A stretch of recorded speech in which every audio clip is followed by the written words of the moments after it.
and also Miles Guo up from the Himalaya Embassy Broadcast Center in New York City in the middle of Midtown Manhattan, where he broadcasts every day of the week into communist China to the Chinese people about their freedom and about how they're being suppressed. He goes through the VPN, and it's a show that literally hundreds of millions of people watch Miles Guo every day. Jack Maxey from the War Room is here. One of the things that's most stunning about this entire situation is any time that anybody tries to drill down on just the very basic information, and why is this important for people out in Chicago, 99.1 FM and 103.9 FM, on also the John Fredericks Radio Network, the Salem Broadcast Radio Network, America's Voice, because there is a global pandemic right now. There's a global pandemic of a deadly, serious virus. The question is, how did this get started? What is it? How did it happen? How did it get throughout the world? Why are there 100 million people under quarantine in Hubei province and in Wuhan? Why are there hundreds of millions in lockdown? Why is the world economy starting to come to a standstill as this is all happening? The questions have to be asked. And what is most stunning in America, even if you set aside the hatred of President Donald Trump by the media and that they must tear down all things Trump, in this situation, what's most stunning to me, where people like Senator Tom Cotton, regarded as one of the most serious men or women on Capitol Hill about national security, people like Bill Gertz that have a 25 or 30-year history of breaking significant stories coming out of China, when these type of people, leave Miles Guo and Steve Bannon and the fire breathers aside, when you take these professionals day in and day out and they are attacked by the mainstream media, and specifically the New York Times, the Washington Post, the cable news operations, they take the side of the CCP. They take what the CCP says as absolute truth. Every day, all we hear all day long, Jack, is, there's 75,000 dead, there's 76,000 people infected, there's 2,100 dead. Everybody knows that these numbers are orders of magnitude bigger than that. Dr. Gabriel Leung in Hong Kong, others understand these are total lies to be put out, but every day it's repeated and repeated and repeated. And when people talk about this laboratory in Wuhan, remember, I am renowned as not a conspiracy theory guy. I don't believe in the deep state because I say it's in your face. I don't believe in conspiracies at all. But I also don't believe in coincidences. Okay? I don't believe in coincidences. Okay? This laboratory happens to be in Wuhan. The center of the PLA medical research happens to be in Wuhan. How did this come out of Wuhan?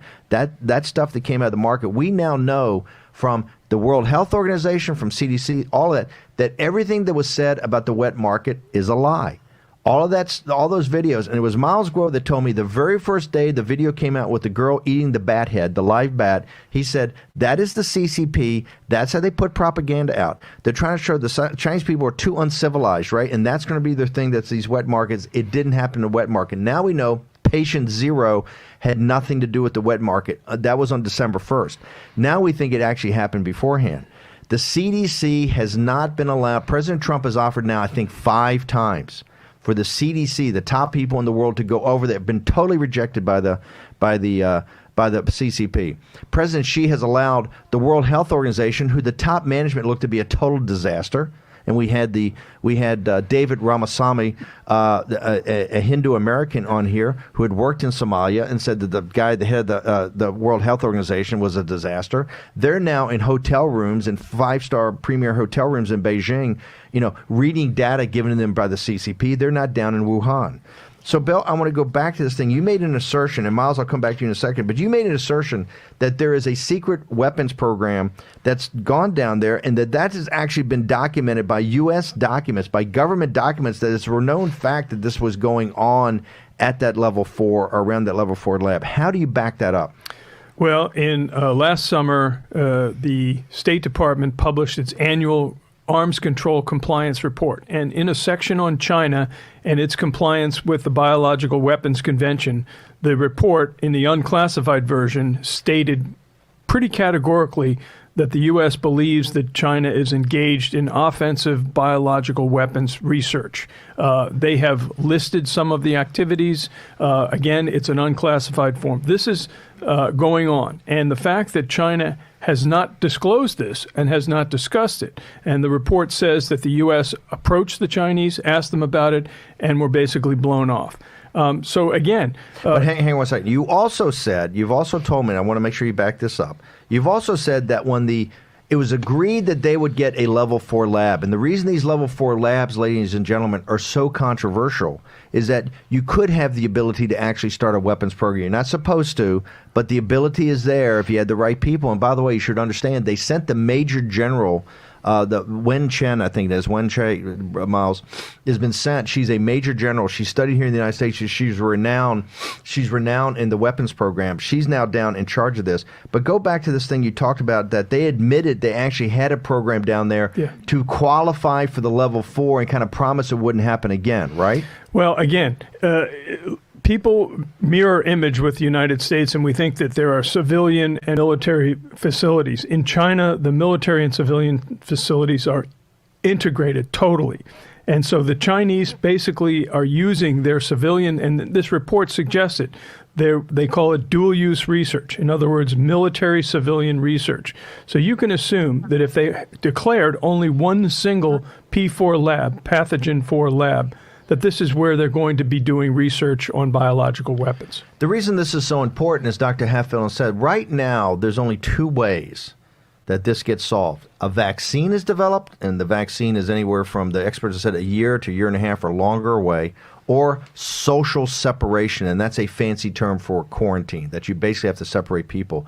Dr. Hatfield says, at least as far as he sees, that the quarantine is actually not working because this continues to grow into China. The reason it's so important of whether it was a natural mutation from animals to humans and then human-to-human transmission versus a weapon, that the solution for this, if it's a weapon, the vaccine for this, if it's a weapon, it's how deadly it is much higher if it was some sort of a weapon or an experiment gone wrong or a vaccine gone wrong. And Steve, let me make one point. The thing you need to understand about the Chinese Communist Party and government is that they are steeped in deception. So they were the ones that first published the genome for this virus. You have to take everything they give with great skepticism because they use deception strategically. We're now in a war of narratives. Their narrative is that any suggestion that it's man-made is a conspiracy theory. We're seeing that reflected in the New York Times and the Washington Post. And my firm belief is anyone who says they know or don't know what the cause of this is, again, is ill-informed or dishonest. On Laura Ingraham the other night on Fox, and Laura Ingraham is one of the best interviewers, she had Dr. Fauci on. And I'll be brutally frank, I think Dr. Fauci is a disaster when he comes on media. He says one thing one day, another thing the next day. He went on John Katzmatidis' show 4 weeks or 3 weeks ago, right when we were starting this, and said, oh, this is nothing to worry about. It's nothing. Now it's a global pandemic. He was on Laura Ingraham, and she drilled him on exactly what you said. He says, oh, no, I talk to the Chinese doctors all the time, and they tell me. It's so naive. So naive and such a critical thing. I think that they've got to get control of the narrative coming out of our working group over there, and people shouldn't be allowed to go on TV and just spout stuff that's not thought through.